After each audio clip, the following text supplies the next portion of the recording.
उत्तर प्रदेश में बसा एक छोटा सा गांव जिसमें चारों तरफ हरियाली और पेड़ पौधे थे। और हर साल की तरह फिर से इस गांव में ठंड का मौसम अपने साथ कोहरा और बर्फ जैसी हवा लेकर आई थी। इस गांव में एक बहुत ही गरीब परिवार लखन अपनी पत्नी और एक छोटी सी बेटी नंदनी के साथ रहता था। सुनिए जी, हर साल की तरह फिर से इस बार बहुत जोर की ठंड आ चुकी है और पिछले साल जो हमने कंबल खरीदे थे वो बहुत पुरानी हो चुकी है और काफी दिनों से बोरा में रखने से चूहे काटकर टुकड़े टुकड़े कर दिए हैं। रात में जब नंदनी सोती है तो ठंड से कांपने लगती है। आप कैसे भी करके एक सस्ता वाला कंबल खरीद लाइए। अरे लक्ष्मी, तुम क्या बोल रही हो? तुम्हें थोड़ा भी पता है? 10 दिनों से सेठ जी काम बंद किए हुए हैं और जो पहले से हमारे पास 11 रुपए थे उसे हमने बंसी को उसके बेटे के इलाज के लिए दे दिए थे। और तुम सब जानते हुए भी मुझे कंबल लाने को कैसे बोल सकती हो? आपकी बात सच है जी, लेकिन देखिए ना, नंदनी कैसे ठंड से कांप रही है और अभी तो कुछ नहीं सोने टाइम इसे बहुत जोर से ठंड लगती है। देखिए जी, हम तो कैसे भी ठंड बर्दाश्त कर लेते हैं, लेकिन हमारी बेटी इसे नहीं बर्दाश्त कर पाती। आप एक काम कीजिए, सेठ जी के पास जाइए और उनसे कुछ पैसे उधार ले लीजिए और उधर से ही एक कंबल लेते आइएगा। ठीक है लक्ष्मी, अगर तुम इतना कहती हो तो मैं सेठ जी के पास जाता हूँ और उनसे पैसे उधार मांग कर देखता हूँ। अगर दे दिए तो ठीक, नहीं तो कोई दूसरा उपाय निकालना होगा। लखन अपनी पत्नी के कहने पर सेठ से पैसे उधार मांगने चला जाता है। उसे उम्मीद था कि सेठ उसे पैसे नहीं देंगे, लेकिन वो अपने पत्नी से मजबूर था। लखन सेठ के पास पहुंच जाता है। सेठ जी, मैं आपके पास बड़ी उम्मीद से आया हूँ। ठंड का मौसम आ चुका है और हम गरीब के पास एक कंबल खरीदने का भी औकात नहीं है और इस ठंड से मेरी 9 साल की बेटी बहुत परेशान है। अगर रोज ऐसे ही बिना कंबल के सोएगी तो उसे ठंड मार देगी और सेठ जी मेरी एक ही बेटी है। अगर आप चाहे तो मुझे 15 रुपए उधार पर दे सकते हैं। मैं आपके यहाँ मजदूरी करके चुका दूंगा।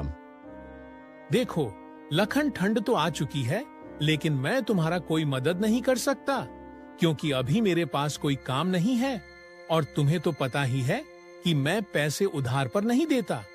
अगर तुम्हें ब्याज पर लेना हो तो बोलो। सेठ काफी निर्दयी था। उसे गरीब का दुख समझ नहीं आता था। वो और गरीबों का मजबूरी का फायदा उठाता था। लेकिन लखन भी समझदार था। उसे ब्याज पर पैसे अच्छे से मालूम था। नहीं नहीं सेठ जी, ब्याज पर पैसे बहुत ही खतरनाक होते हैं। हम जैसे गरीब अगर समय पर पैसे नहीं लौटाए तो ये और बढ़ता ही जाता है। मर जाएंगे लेकिन ब्याज पर पैसे कभी नहीं लेंगे। इतना कहकर लखन उल्टे पांव वापस घर जाने लगता है। वो सेठ को ब्याज पर पैसे मना करके बहुत खुश होता है, लेकिन उसके चेहरे पर एक खामोशी झलक रही थी। सेठ को पैसे देने से मैंने मना तो कर दिया, लेकिन अब खाली हाथ घर वापस जाऊंगा तो लक्ष्मी नाराज हो जाएगी, क्योंकि वह एक उम्मीद में है कि मैं घर से निकला हूं तो एक कंबल लेकर ही आऊंगा। हे भगवान, आप मुझे कैसी दुविधा में फंसा दिए।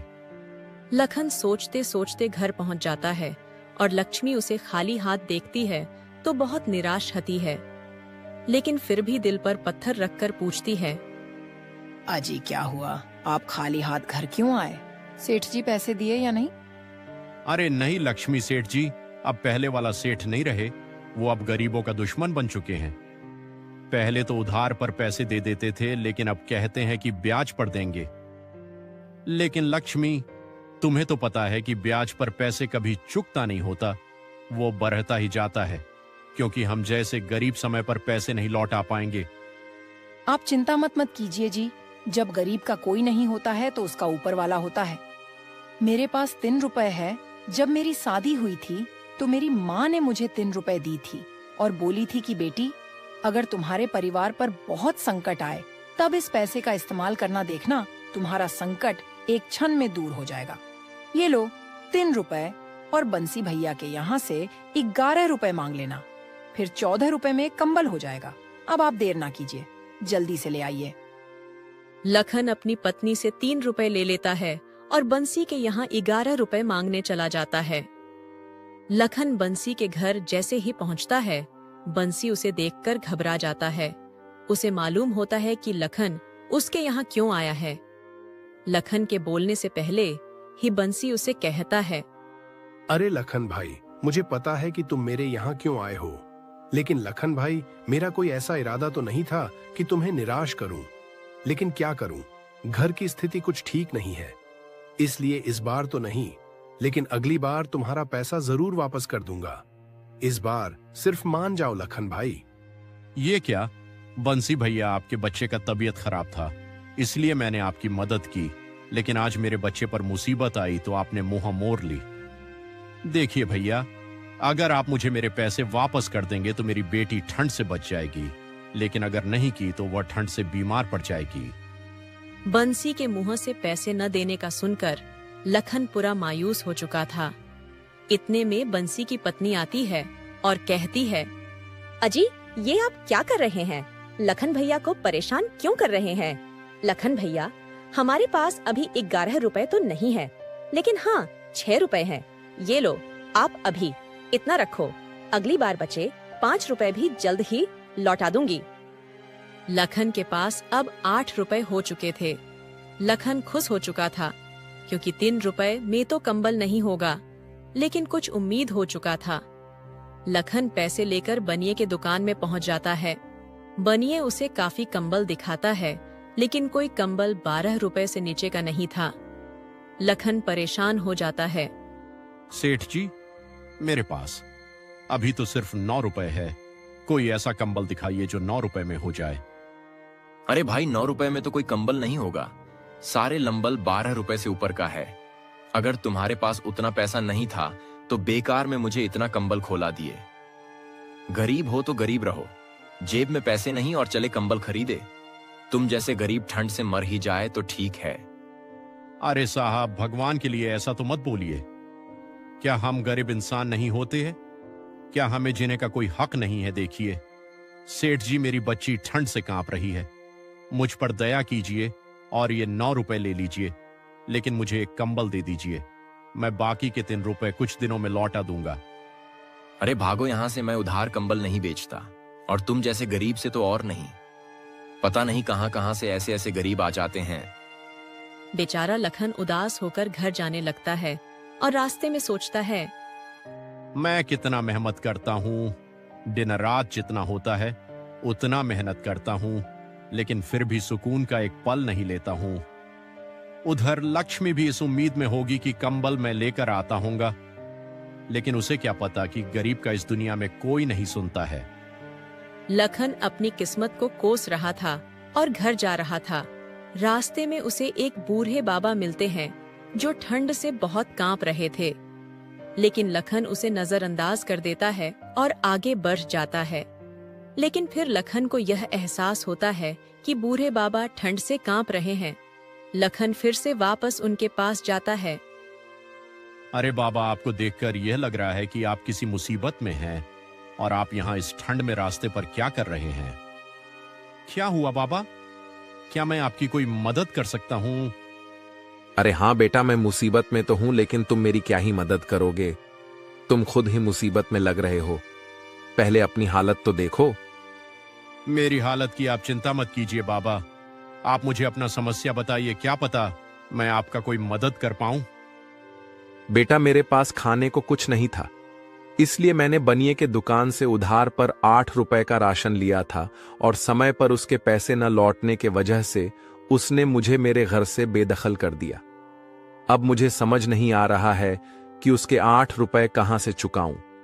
इस ठंड भरी मौसम में लग रहा है हड्डियों में सूजन होने लगी है। तो बाबा, आप अपने बेटे से क्यों नहीं बोलते हैं? अगर घर से आपको निकाल दिया तो आपके बच्चे उसे कर्ज चुका सकते हैं और आप फिर से अपने घर में वापस जा सकते हैं। तुम्हारे लिए कहना आसान है बेटा, लेकिन आजकल के बच्चे अपने माँ बाप को पूछते भी नहीं। मेरे 2 बेटे हैं, लेकिन दोनों बड़े शहरों में रहते हैं। कुछ दिन पहले आए थे, लेकिन मुझे ले जाने के लिए नहीं, बल्कि जमीन बेचने के लिए। क्योंकि दोनों को बिजनेस करना है, इसलिए मेरे दोनों बेटे सारे जमीन बेच बाच कर शहर चले गए। अब मेरे हड्डियों में उतनी जान नहीं कि कमाकर उनका पैसा वापस करूं। अब तो लग रहा है इस ठंड में आखिरी सांस लेकर ही मरूंगा। बूढ़े बाबा की दर्द भरी बातें सुनकर लखन को बाबा पर तरस आ जाता है और वो अपनी बेटी को भूल जाता है और बाबा से कहता है, बाबा आप चिंता मत कीजिए, अगर आपके बेटे आपको धोखा दिए तो क्या हो गया, इंसानियत अभी भी जिंदा है। ये लो बाबा, मेरे पास 8 रुपए है, आप उस बनिए का पैसा लौटा दीजिए और अपना घर छुरा लीजिए। लखन बहुत दयालु था। वो बूढ़े बाबा पर तरस खाकर 8 रुपए दे देता है और बचा 1 रुपए लेकर घर वापस आ जाता है। फिर से लक्ष्मी खाली हाथ देखती है तो लखन से बोलती है, अजी ये क्या, फिर से आप खाली हाथ आ गए, और कंबल कहाँ है? आपका दिमाग काम नहीं कर रहा है क्या? मैं कब से आस लगाई बैठी हूँ कि अब आप कंबल लेकर आएंगे, लेकिन फिर से आप खाली हाथ आए। क्या हुआ, पैसे तो दिए थे ना? अरे लक्ष्मी, पैसे तो तुमने दिए थे, लेकिन बंसी भैया मुझे 6 रुपए ही दिए थे और टोटल पैसे 9 रुपए हो गए। लेकिन कंबल 12 रुपए से कम का एक भी नहीं था, इसलिए मैं घर वापस आ रहा था, लेकिन रास्ते में यह। लखन को रास्ते में जो जो हुआ वो सारी बात अपनी पत्नी लक्ष्मी को बता देता है। लक्ष्मी बहुत गुस्सा होती है, लेकिन बूढ़े बाबा का कहानी सुनकर शांत हो जाती है। आपने बिल्कुल ठीक किया जी। हमारे पास तो घर भी है, लेकिन बूढ़े बाबा के पास घर नहीं था। अगर वो ऐसे ही ठंड में बाहर रहते तो उनको ठंड मार देती। अब हमें भगवान ही रास्ता दिखाएंगे। जय श्री राम। ठीक है लक्ष्मी, अब मुझे बहुत जोर की भूख लगी है, तुम एक काम करो, मेरे लिए खाना लगा दो। खाना लगाने का नाम सुनकर लक्ष्मी पूरा घबरा जाती है, क्योंकि घर में खाना का एक दाना भी नहीं बचा था।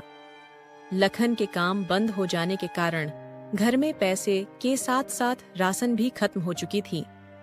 अजी घर में राशन पूरी तरीके से खत्म हो चुकी है। नंदनी भी भूखी थी, इसलिए मैंने सुनीता दीदी के यहाँ बर्तन मांझा और उन्होंने मुझ पर तरस खाकर 2 दिन पहले का 3 बासी रोटी दी थी। 2 रोटी तो नंदनी ने खा ली, बचा 1 रोटी मैं अभी लाती हूँ उसे, आप खा लो। लेकिन लक्ष्मी, अगर बचा रोटी मैं खाऊंगा तो तुम क्या खाओगी? तुम भी तो कल से भूखी हो। आप मेरी चिंता मत कीजिए जी, मैं तो ऐसे भूखी रह लेती हूँ और ऐसे भी मुझे भूख नहीं है। आप रुकिए, मैं खाना लगा देती हूँ। लक्ष्मी इतना कहकर बचा एक बासी रोटी लखन के लिए लगा देती है। लक्ष्मी कल से भूखी थी, लेकिन बेटी और पति के आगे उसकी भूख मिट जाती है। लखन भी रोटी खाने को बैठ जाता है। लखन रोटी खाने ही वाला था, इतने में दरवाजे पर कोई दस्तखत देता है। लक्ष्मी बाहर आती है तो देखती है कि एक बूढ़ी माँ ठंड से कांप रही है। अरे अम्मा, आप कौन हो और इस ठंड भरी मौसम में क्या कर रही हो? आओ अम्मा, मेरे घर में आ जाओ, वरना आपको ठंड मार देगी, क्योंकि आपका शरीर कमजोर हो चुका है। लक्ष्मी बूढ़ी अम्मा को अपने घर के अंदर ले जाती है। लखन बूढ़ी अम्मा को देखकर रोटी नहीं खाता है और उनसे बोलता है, अरे माँ जी, आप बहुत कमजोर लग रही हो। क्या हुआ, आप इस ठंड में बाहर क्यों घूम रही हो? आपका घर कहाँ है? बेटा, मेरा अब कोई घर नहीं है। आज से 2 महीने पहले मेरे बेटे और बहू ने घर से निकाल दिया। तब से मैं इधर उधर भीख मांगकर खा रही हूँ। लेकिन जब से इस ठंड का मौसम शुरू हुआ है, तब से लोग मेरी मदद करना छोड़ दिए हैं। आज सुबह से लोगों का दरवाजा खटखटा रही हूँ, लेकिन ठंड की वजह से कोई दरवाजा नहीं खुल रहा है। मैं आज 4 दिनों से भूखी हूँ, भूखे चला नहीं जाता, लेकिन भगवान का नाम लेकर आगे बढ़े रही थी कि काश कोई दरवाजा खोल दे और मुझे खाना खिला दे। लेकिन देखो, भगवान की कृपा से तुम दरवाजा खोल दी। बेटी, मुझे कुछ खिला दो, वरना भूख के कारण मेरी जान चली जाएगी। लक्ष्मी और लखन जब बूढ़ी माँ की ये बात सुनते हैं तो उन्हें शौक मार देता है, क्योंकि उनके पास खुद के लिए कुछ नहीं था। फिर वो बूढ़ी माँ को क्या खिलाएंगे? लेकिन लखन बहुत ही दयालु इंसान था। वो अम्मा से कहता है, अरे अम्मा, आप चिंता क्यों करती हो? जब लोग गरीब का नहीं सुनते हैं, तब उनका ऊपर वाला सुनता है। और देखो, आज ऊपर वाले आपकी सुन ली। ये लो अम्मा, मेरे पास यही 2 दिन पहले का बासी रोटी बचा हुआ है, आप इसे खा लो। इसमें आपका पेट तो नहीं भरेगा, लेकिन मन संतुष्ट जरूर हो जाएगा, क्योंकि यह रोटी एक गरीब का दुआ से मिल रहा है। अजी, ये आप क्या कर रहे हो? माना कि अम्मा भी भूखी हैं, लेकिन हमारे पास आपको खिलाने के लिए सिर्फ यही रोटी बचा हुआ है। अगर आप इस रोटी को अम्मा को खिला दोगे तो आप खुद क्या खाओगे? आप भी तो कल से भूखे हो। अरे लक्ष्मी, जो खुद के बारे में सोचे वो इंसान ही कैसा? शायद इस रोटी पर भगवान ने इस बूढ़ी अम्मा नाम लिखे हैं, और तुम्हें तो पता ही है कि जिस दाने पर भगवान जिसका नाम लिखते हैं वो कैसे भी करके उसको ही मिलता है। और मुझे लगता है भगवान ने इस रोटी पर नाम इस बूढ़ी अम्मा का लिख दिए है, इसलिए इनको हमारे बीच भेज दिए। और रही बात भूख की, तो मैं उतना भी भूखा नहीं हूं, और इस रोटी का सबसे ज्यादा जरूरत अम्मा को है, क्योंकि वह 4 दिनों से भूखी है।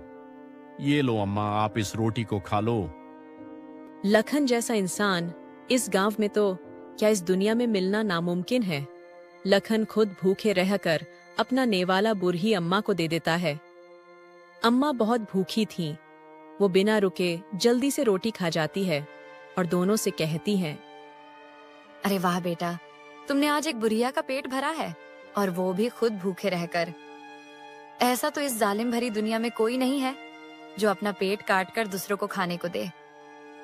मेरी भगवान से यही दुआ है कि तुम्हें भगवान हमेशा खुश रखे, और अभी जैसी परिस्थिति है वो जल्द से जल्द दूर जाए। मेरी आशीर्वाद हमेशा तुम्हारे साथ है। खुश रहो दोनों बच्चे। वो बूढ़ी अम्मा लक्ष्मी और लखन को ढेर सारा आशीर्वाद देती है और वहां से खुशी खुशी चली जाती है। लखन उस बूढ़ी अम्मा को खाना खिलाकर बहुत खुश होता है, लेकिन अब उसे समझ नहीं आ रहा था कि खाना वो कहाँ से खाए, क्योंकि कल से लखन के पेट में अन्न का एक दाना भी नहीं गया था। अजी, आपने तो बच्चे एक रोटी अम्मा को खिला दी, लेकिन आपने ये सोचा है कि अब आप क्या खाएंगे। नंदनी भी सिर्फ 2 रोटी खाकर सो गई, और उठेगी तो फिर से खाना मांगेंगी, और अब तो हमारे पास कुछ भी नहीं है। दोनों लोग कुछ देर सोच में पड़ जाते हैं। लखन और लक्ष्मी के साथ हमेशा कुछ ऐसा हो रहा था मानो कि सब कुछ जानबूझकर हो रहा हो। मुझे लग रहा है भगवान इनको जानबूझकर दुख दे रहे हैं, ताकि एक दिन इनको सुख मिले। अजी, आपके पास 1 रुपए बचे हैं ना? एक काम कीजिए, वो 1 रुपए का आप राशन ले आइए, फिर हम लोग जी भरकर खाना खाएंगे। लक्ष्मी लखन को बचे 1 रुपए का राशन लाने को बोलती है। लखन भी फट से राशन लाने निकल जाता है। लखन थोड़ी देर ही पहुंचा था, तभी उसे रास्ते में एक अनाथ लड़का भूखे प्यासे एक पैर के नीचे बैठकर रोते हुए दिखाई देता है। लखन उस लड़के के पास जाता है और उससे पूछता है, अरे क्या हुआ बेटा, तुम इस ठंड में क्या कर रहे हो? तुम्हारे माता पिता कहाँ हैं? तुम्हारा घर कहाँ है? चाचा, मेरा कोई घर नहीं है, और मेरी माँ मुझे जन्म देकर इस दुनिया को छोड़कर चली गई। तब से मेरे पिता ही मुझे पाल पोस कर बड़ा किए, लेकिन मेरी दादी ने उनकी नई शादी करा दी। तब से मेरी सौतेली माँ मुझ पर बहुत जुल्म ढाती है, और मेरे पिताजी को बहकाकर मुझे घर से बाहर करवा दी। चाचा, मैं आज 3 दिनों से भूखा हूँ, लेकिन कोई मेरी मदद नहीं करता। सब लोग मुझे अनाथ कहकर चिढ़ाते रहते हैं। मुझे बहुत जोर से भूख लगी है। चाचा, क्या आपके पास कुछ रुपए हैं? लखन को उस छोटे से बच्चे पर बहुत ज्यादा ही तरस आ जाता है, लेकिन एक तरफ ये अनाथ लड़का था तो दूसरी तरफ उसकी बेटी। लखन इस दुविधा में पड़ चुका था। उसे समझ नहीं आ रहा था वो क्या करे। तभी वह एक फैसला करता है। हे भगवान, ये आप कैसी परीक्षा ले रहे हैं? अगर मैं घर राशन नहीं ले गया तो मेरी पत्नी और बेटी भूखी रह जाएगी, लेकिन अगर मैं इस लड़के को 1 रुपए नहीं दिया तो कोई गांव वाले इसकी मदद नहीं करेंगे। नंदनी को संभालने के लिए मैं और उसकी मां है, लेकिन इस अनाथ लड़के को संभालने के लिए कोई नहीं है। एक काम करता हूं, जो होगा देखा जाएगा। ये 1 रुपए इसे दे देता हूं। लखन के पास जो 1 रुपए थे वो अनाथ लड़के को दे देता है और निराश घर जाने लगता है। घर पहुंचते ही लक्ष्मी फिर से लखन के हाथ देखती है तो खाली दिखाई देता है। लक्ष्मी इतना गुस्सा होती है कि पूछो मत। अजी, इस बार क्या हुआ? आपको राशन लाने के लिए बोली थी, लेकिन फिर से आप खाली हाथ वापस आ गए, क्या हुआ? लखन रास्ते की सारी बात विस्तार से लक्ष्मी को बताता है, लेकिन जिसके परिवार पर पहले से ही इतना संकट आ रहा है और वो दूसरों की मदद करे, तो इस पर कौन है जो गुस्सा नहीं होगा। हे भगवान, ये आप मुझे कैसा पति दिए है। इनको अपने परिवार का कोई चिंता नहीं, लेकिन समाज की चिंता इनको बहुत ज्यादा है। अगर आपके लिए आपकी पत्नी और बेटी जरूरत नहीं है तो यहाँ क्यों आए हैं? जाओ उसी समाज के पास जिनको मदद किए हो यहाँ बेटी और पत्नी भूखी है और ये है कि लोगों का पेट भर रहे हैं। हे भगवान, मेरी तो किस्मत ही फूटी थी जो इनसे शादी हो गया। लक्ष्मी गुस्से से लखन को भला बुरा कहकर नंदनी को लेकर भूखे पेट सोने चली जाती है। लखन को भगवान पर विश्वास था कि उसका मेहनत और पुण्य कभी जाया नहीं जाएगा। आज नहीं तो कल भगवान उस पर जरूर मेहरबान होंगे। इसी आशा में लखन भी भूखे पेट सोने चला जाता है। उसी रात 2 अपराधी उसके घर में घुस जाते हैं, क्योंकि वो एक राजा के घर से बहुत सारे सोने के सिक्के चुराकर भाग रहा था और उसके पीछे राजा के सिपाही पड़े हुए थे। दोनों अपराधी अपनी जान बचाने के लिए सारे सिक्के वहीं छोड़ देते हैं और अपनी जान बचाकर भाग जाते हैं।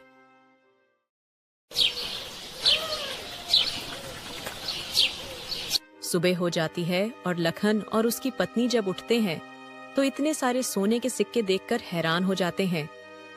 अरे लक्ष्मी, ये देखो, इतने सारे सोने के सिक्के। अब तो तुम्हें यह यकीन हो ही गया होगा कि कितनी भी खराब परिस्थिति क्यों ना हो, अपनी तकलीफ को छोड़कर जो दूसरों का तकलीफ समझे वही असली इंसान होता है। और आज देखो, मेरी अच्छाई और ईमानदारी के कारण भगवान मुझे इतना सारा सोने के सिक्के दिए हैं। अब हमारी गरीबी दूर हो जाएगी। मुझे माफ कर दीजिए जी। मुझे ये समझ आ गया कि जो लोग अपने से ज्यादा दूसरों का फिक्र करते हैं और अपनी भूख त्याग कर दूसरों का पेट भरते हैं, वही असली इंसान होता है। हे भगवान, मुझे माफ कर दीजिए। आज के बाद से मैं पुण्य का काम करूंगी। तो इस तरह से लखन हमेशा पुण्य का काम करता रहा। उसकी परिस्थिति बद से बदतर हो गई। फिर अभी वो लोगों की मदद करना नहीं छोड़ा और आखिर में भगवान उसे कर्म का फल दे ही दिए। तो दोस्तों, आपको इस कहानी से क्या सीखने मिला? कमेंट में अपनी राय जरूर दें। धन्यवाद।